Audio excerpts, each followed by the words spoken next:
Hey everyone, Glenn Sanford here, founder of eXp Realty and CEO as well.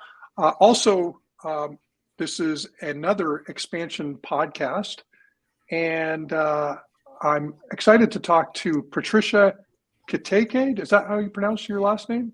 Kiteke, yeah. Kiteke, Yeah. a five-time ICON agent out of Vancouver, BC.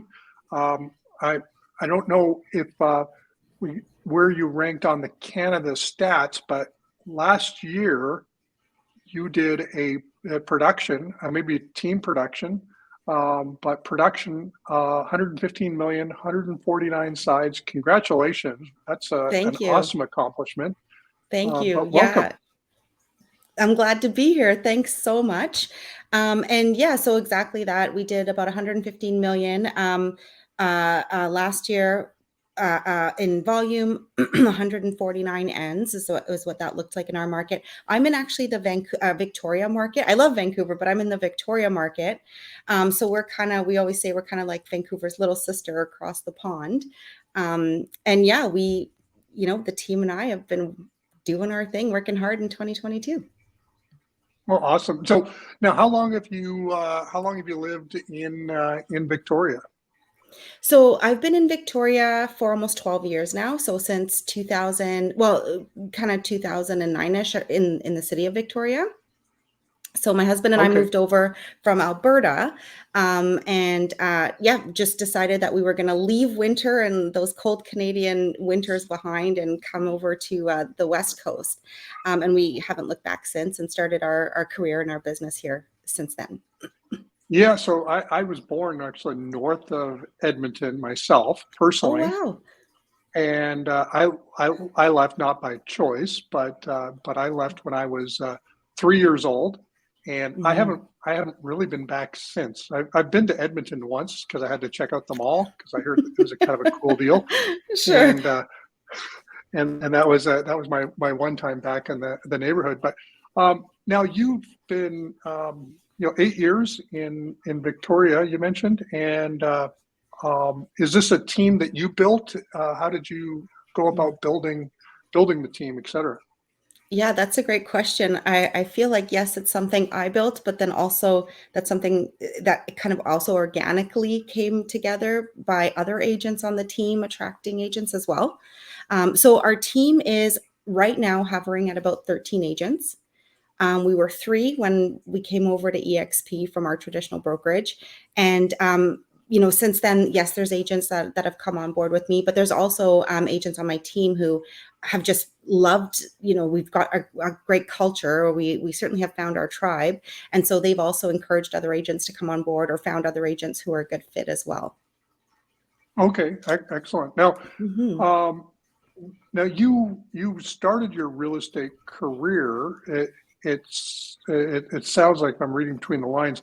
You started your career actually in maybe Edmonton.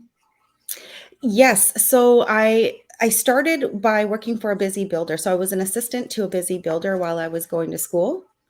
And that was probably one of the best experiences of my life. They were building almost 365 homes a year. So they were building a lot, and we were working in one of the subdivisions. Yeah, a ton of homes. So my mentor was doing lots of production, heavy production, and taught me everything there is to know about a house from basically the ground up or the dirt up. So I had a really good learning experience in the beginning, and then kind of transferred over to BC, and then got licensed as a real estate agent, as a residential resale agent. Okay, so how one that's a lot of homes to be building in one year in one Yes, market. yes, yeah. And how connected were you to I guess the head of that company, or was it somebody in the company? Like where were you sort of in Mm, the like in that mentorship order? Who mentored you? Because mm. obviously seeing that type of volume probably has played huge dividends. Yes, the huge dividends. So when I started, I was definitely fairly low on the totem pole. Like went in as an assistant university student, didn't even really know much about real estate or houses or any of that kind of thing. In the sense that that they needed. But so the owner of the company, the CEO of that company, was in all of our sales meetings. But I was working in a subdivision of somebody sort of directly below him. So he was managing the construction process with the clients as well as doing the sales. My mentor was, as well as doing the sales for a particular kind of area or like geographical area for the builder. The builder covered all Okay. of Edmonton kind of thing. Yeah. So through that, through my mentor and my sort of like area manager, that's how I learned the process of construction, of sales, of people management, of, well, basically all the skills you need to help somebody take a home from a pile of dirt into a place that they can move into with their families. So Okay. that helped me understand the process. But you're right, Glenn, because when I did come to BC, one of the things that I found I didn't get at my traditional brokerage, and will probably lead into why EXP as well. But, I had seen this high level of production on the construction side, but also on the sales side inside of my sales center. And so when I was sort of in my office or, working at that, in my traditional office, I wasn't seeing that from the people that were sitting next to me, but I knew it could be done. And so that really prompted this search for, where am I going to go to be surrounded by and inspired by people who are striving for these higher levels of production? Because I just didn't feel like I was getting that in my peer group at my brokerage. Okay, excellent. And so Mm-hmm. that put you on a little bit of a search. Obviously, discovered EXP in that regard. Uh, so you, in a fairly short period of time, it sounds like you came over with 3 agents. Now you've got 15 agents. It's I guess joined in 2018. So it's been what, 5 years, something like that. It's getting Yeah, just close over to about 7. Yeah, yeah, I think. Yeah, 7 years. yeah, yeah. Okay. Um, and uh, and No, so maybe. it's yeah, it's well anyway, it's been pretty. You've obviously done really well in a fairly short period of time scaling that business. What are your goals? What's Mm-hmm. the bigger vision? Is it to just work on increasing production? Is it to expand into different markets? Is it what's your plans? Mm-hmm. Um, One of the things that I absolutely loved about the EXP experience, and even more so as it continues to grow, because you're even in more countries now than when I joined the brokerage back in 2018, is location independence. That's something that we just thought, isn't this incredible? Like we can pretty much expand and partner with people anywhere in the world. And so for me, one of my goals is to be able to operate our business. My husband and I work together, so we'll be able to operate our business from anywhere in the world. So yes, expansion is up there in our goals, and growing sales volume is up there, but also partnering with more people globally is something that we are really looking to this year. Now, are there any parts of the world? I know I think you immigrated from Canada, from both maybe Russia and Uganda, which seems like a kind of a couple of unique countries to be immigrating from. So Yeah. those are like, where are you? What was that like? And then how's that shaped your thoughts around international expansion? Yeah, I mean, also not necessarily of my will. So I was about 4 when my mom and I left Uganda and came to Canada. And it was a particularly sort of politically tumultuous time in Uganda. We actually came to Canada as refugees. So I like to sort of tell that story because, yeah, we had to get to a place that was safe. Canada was a place that it sort of took us in. I'm always kind of grateful to this country for that, um, and and then built a life here. So yes, that process. I think for me, watching my mom be such a strong lady, and I think now that my family has gone through something like that, I know we can go through pretty much anything.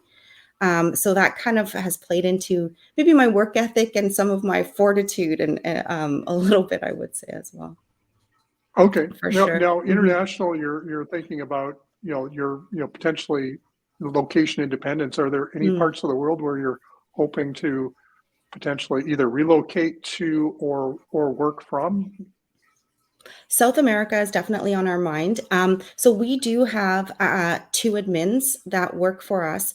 Actually, we're I should say two full-time, one part-time admin. Two are in the Philippines and one is in Panama.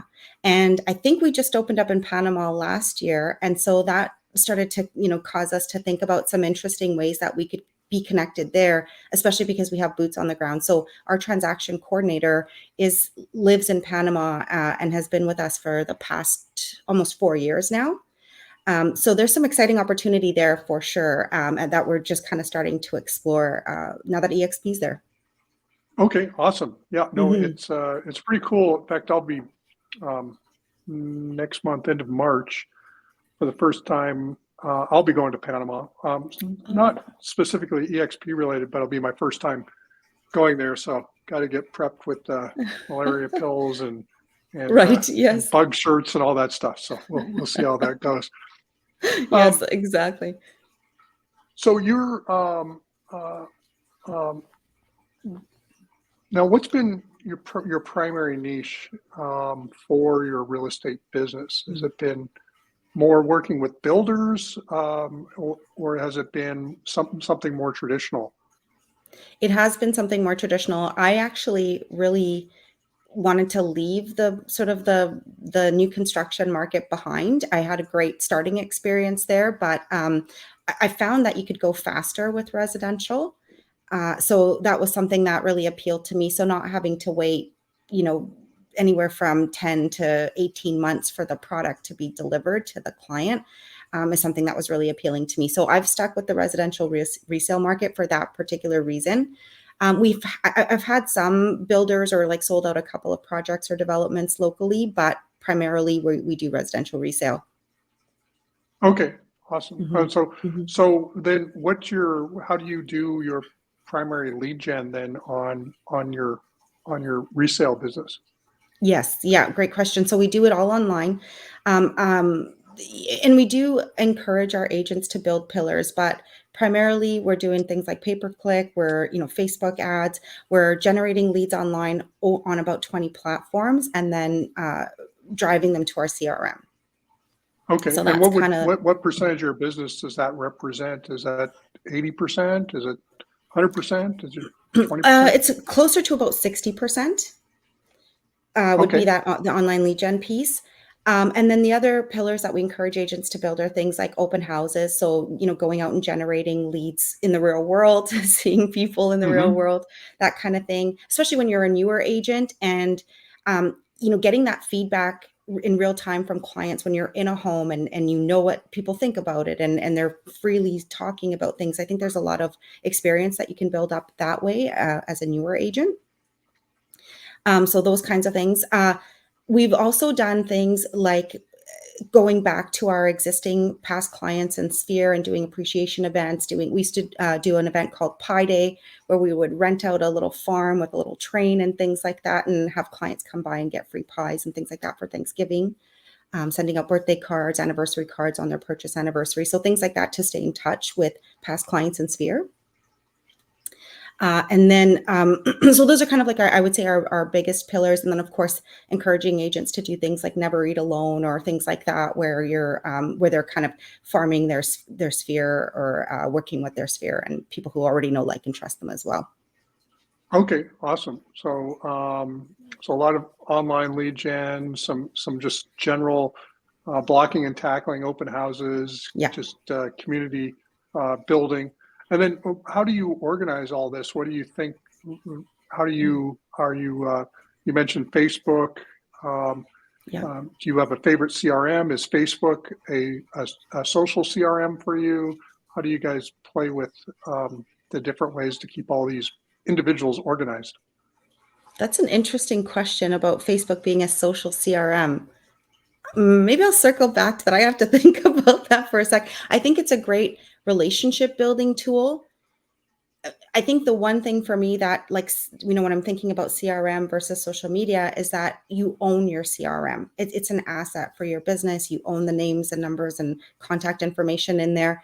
Whereas a social platform, it's great for staying in touch with people and having people see who you are, get to know your personality and see what you're up to, but you don't necessarily own it. And so certainly you want to be putting names and numbers and contacts into an area like a CRM that you own, but using the social to be sort of out there and in front of everybody. Okay, awesome. And what Yeah. CRM do you guys use?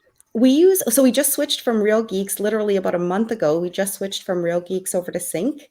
We use KV Core a little bit, so I know a lot of our agents on the team will put their past clients in their sphere into their KV Core areas and sort of Right. create campaigns and things like that inside of KV Core. But our ponds and where we sort of farm and is inside of our main team CRM, and that's with Sync at the moment. We just switched over. Okay, awesome. Well, Mhm. ironically now, both Real Geeks and Sync are both owned by Fidelity, which is kind of interesting. A big title escrow company owns two of the larger CRM platforms that are out there. And Right. I Yeah. used Real Geeks back in 2007, 8, 9. That was a big platform for us. Is that platform, and we've certainly at EXP we rolled out Sync at one point. Obviously, we're now Oh, KV okay. Core is kind of our platform, but yeah, I played with all of them because I was a big internet lead gen guy. So Right. Did you have a favorite or? No, I mean, the interesting thing is I had multiple websites, a lot of times serving this exact same geographic market. So I might have a Real Geek site, and at the time it was Real Geeks, WolfNet. There was another platform called Source Solutions, which got bought by Zillow, which became Market Leader, which became a bunch of stuff. So I was always playing with different ones and driving traffic to each one, and then I'd have agents that would be working in one or the other or both in different markets. So I tended to like to have one of everyone. I think of websites and CRMs is almost like smorgasbords. You want a little bit of everything, so you can Sure. make sure. Yes.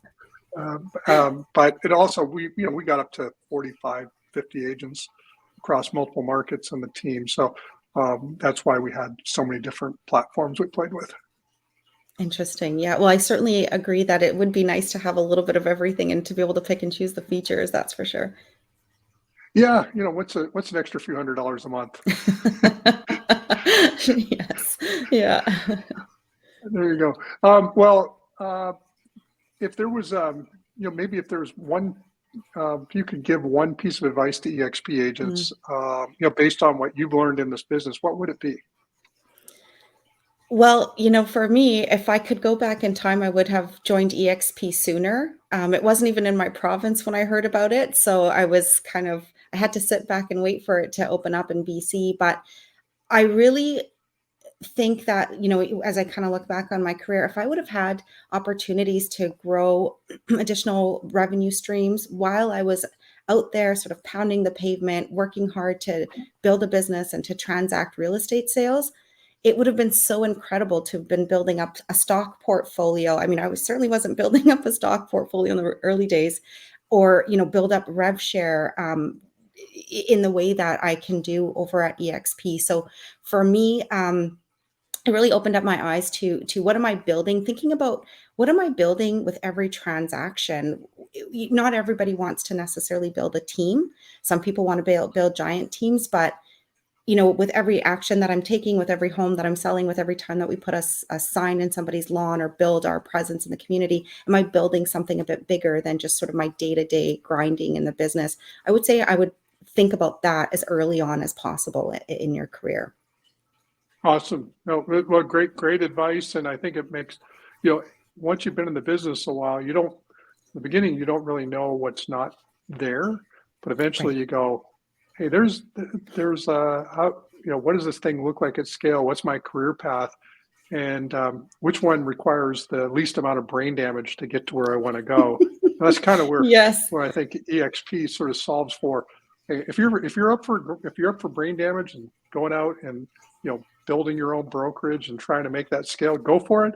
But if you want to avoid the brain damage and get the benefits, come to EXP. So. 100%. I could not agree or relate with that statement more. Absolutely. Well, awesome. Well, hey, Yeah. Patricia, thank you very much for sharing. today. And then where can people follow up or track what you're up to? Absolutely. So I'm at Patricia Kiteke on Instagram. You'll see me there. Okay, awesome. Well, good Yeah. stuff. Well, thanks Thank everyone you. for listening to this episode, and look forward to having you guys on the next one. Thanks, everyone.